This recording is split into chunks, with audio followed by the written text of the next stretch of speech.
Welcome to another edition of the Gridiron Report. I'm Jarret Johnson, and this is a special edition of the Gridiron Report. It's a position-by-position breakdown of Texas Tech's roster ahead of the season opener, September 4th in Houston at NRG Stadium against the Houston Cougars. It's a pretty huge game for both teams, but certainly the Red Raiders, considering the climate of college football right now, but just in this season and where the program is, and there's a lot of optimism for where Tech football has been in terms of compared to in other off seasons. There's optimism for people who have the diehards. They're like, okay, they've upgraded the roster. So I'm breaking that all down. I've been to over 20 practices this off season, some of it in the spring, some of it here in fall camp. And, talk to the coaches, talk to the players. So I feel like I have some pretty good insight into the roster. And for today, we're doing the defensive line. This is the second in this line of position group breakdowns. I already broke down the quarterbacks. You can find that, of course, on Inside the Red Raiders. But today we're talking defensive linemen. And this is a position group that's up for debate in terms of just how good is this position group, because they returned some veterans. They returned more talent. And I believe they have more depth than they've had in really quite some time, maybe even probably the Leach years, to be honest. They have some really good players who I believe in. I think they have 7 guys. Now this is for 3 spots with in Coach Keith Patterson's defense. This is for 3 defensive lineman spots. You got the nose, you got the defensive tackle, and the defensive end. And where they shade, where in terms of whether the nose is head up, zero technique, or there's the defensive tackle in a 4-eye a lot. Where the defensive ends, is it a 5-tech? How are they going to do? How they line them up will change depending on so many things: the situation, the opponent, all that. So, but it will be almost always, odd man front, 3 defensive linemen, and I believe there's 7 guys to play. They have 7 legitimate guys. They have more depth than that. Don't get me wrong, but they have 7 guys. They feel like they're ready to go right now and play, big time college football. And, I agree with them. I like all 7 of these guys. Let's start with who I believe to be right now running with the ones. And this is really interesting because let's start at nose. Jalen Hutchings is a guy, he's a veteran. He's been here. Really good player in terms of holding at the point of attack, swallowing up double teams, not being moved like often at all, even by the best offensive lines in the Big 12. He is a solid player there at nose. And what's interesting to me is that his compadre, who many of you all have seen in those question slap, whatever they call it, the kids are calling it these days, but those videos, those great videos with them slapping the heck out of each other.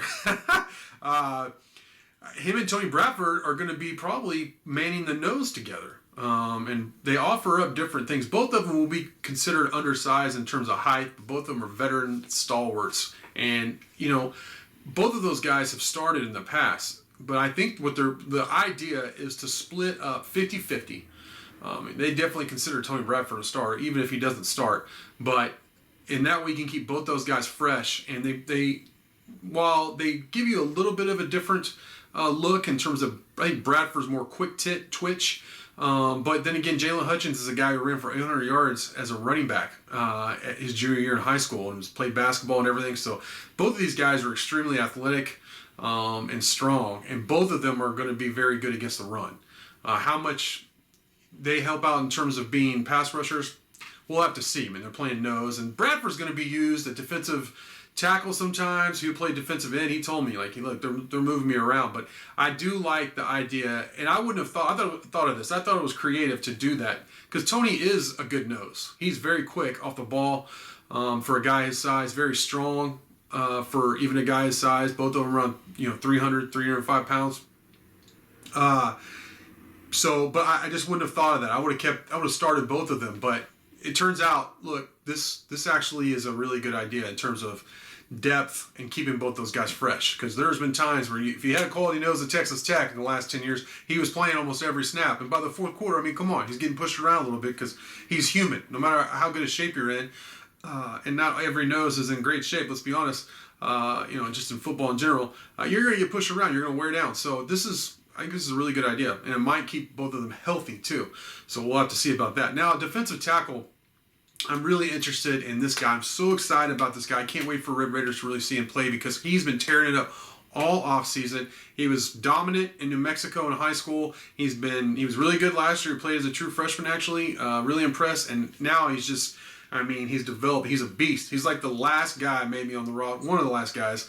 All these guys are, none of these guys I'm mentioning in this video do you want to see down a dark alley. They're all, they're good guys, don't get me wrong, but they're scary, if you just didn't know them and everything. And this is Philip Lee out of Portales, New Mexico. He's got his weight up. He's been unblockable at times through training camp, and he's worked his way up into working with the ones here most recently. I've asked Coach Wells about him several times. He just said he's just been one of the more impressive guys on the whole team in camp. I agree with that. I think he could end up being an all Big 12 caliber player. Now, not necessarily this year, but maybe next year. And I think he is going to be, he's going to raise some eyebrows around the conference because he's that talented. He's just a freak. He's just very athletic, very quick, very strong, just naturally strong. Some of the videos I saw in high school, those poor kids in New Mexico, what he did to them is just being criminal in a lot of other states, to be honest. So he's just a bad dude, and he's come up, and I'm really excited for y'all to get to see him. So I think he's going to end up starting. If he doesn't start, he's going to play a ton of snaps at defensive tackle. And then with him is Devin Drew, as a guy who, he was a junior college addition last year who, I was like, he's okay. He will help with depth. But he actually came on. He had to play a lot of snaps because just the attrition through the COVID year and just, normal attrition and injuries. By the end of the year, he played a lot of snaps, and he played very well. He held up. He was much better than I thought he would be. And then, I saw a couple of times. He went head up against T.J. Storman once, who we're going to talk about offensive lineman at a different time, but he is he was a second team All Big 12 performer last year for TCU. He's definitely an All Big 12 caliber offensive lineman for Tech now. And I saw him get after Devin Drew once, but then another day I saw Devin Drew make 4 straight plays in the inside run hole. So he's very strong. He's good. He's experienced. The idea that he would be your backup defensive tackle for Texas Tech is just exciting because normally he'd be like the guy you were highlighting in one of these videos. That's where they are in the depth, and that's huge. So going over to defensive end, there's 3 guys I want to mention. First you got to start off with Tyree Wilson.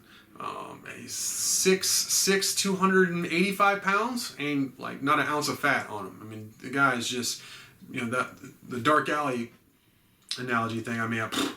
Man, he is a freak of nature. He really is. Former 4-star recruit who transferred in from Texas A&M. He had some moments last year. He never really got into good football shape.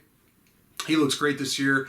Just his strength off the line, not even talking as a pass rusher, but just in terms of one-on-one, he's going to hold up that end. They're not going to get a push on him. There's just not many guys, even in the Big 12, even at the best schools, best programs, there's just not a lot of offensive linemen that one-on-one are going to move him out of his space. And then if he actually pins his ears back, he can be a very effective defensive end. I think he could end up with 5-6 sacks, which in this scheme would be huge. So I really like Tyree Wilson. But then behind him are a couple of guys with tremendous upside that I've liked for a long time. You got to go with Nelson Mbanasor, who he was on his way to having a really good season, finally realizing that potential coming out of high school. I think Pflugerville there. But he hurt his arm really bad, had to have surgery. He's come back. He's looked really good in camp. And I know they expect big things from Nelson, and so do I. He looks really good. He's up to 275 pounds now, but he's carrying it well. So he's a very good football player there. And then there's L.B. Moore, who I think raised a lot of eyebrows in the spring game, making, he had a sack and a couple other tackles for loss. And I loved him coming out of, the Amarillo area. He was, this is what I always said about him. He's the kind of guy that Tech would lose to Oklahoma State, and then he kicks your butt for 2 or 3 years. So it's nice that they were able to keep a West Texas dude in West Texas, and he's lived up to it. He had to put on weight. They looked at him as is he a linebacker or is he a defensive end? They're no, he's got the mitts, the giant hands and feet and the frame to be a defensive end. And so they've been putting weight on him. He's up now, and he's definitely going to be a situational pass rusher guy and one of your more athletic guys on the defensive line.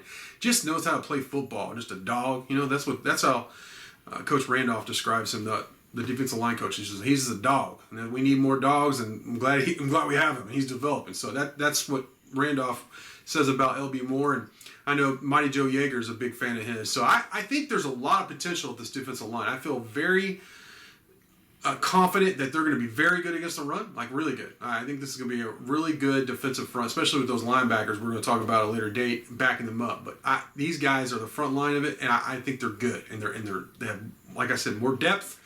The thing for me is, are they going to produce, even will the scheme allow it, but when they have those opportunities where it's like, okay, I can go and maybe make this play, I see that opportunity, because that's really that's where it is about defensive line, is whether you hold up, or if you see opportunity and when you go, do you make that play? I think they have guys that can make those plays, but we'll have to see, right? So that's the question for me: is will they make those huge plays at the defensive line, or just be the solid group that sets the table for the linebackers and then some of these talented safeties to make those plays? But this is a good group. This is one of the better groups Tech's had on the defensive line in a while. So it's exciting. I'm really excited. We're getting close to kickoff so that Tech fans can see these guys in action, because I think they're gonna make y'all proud. So with that, I want to thank you for watching, and until next time.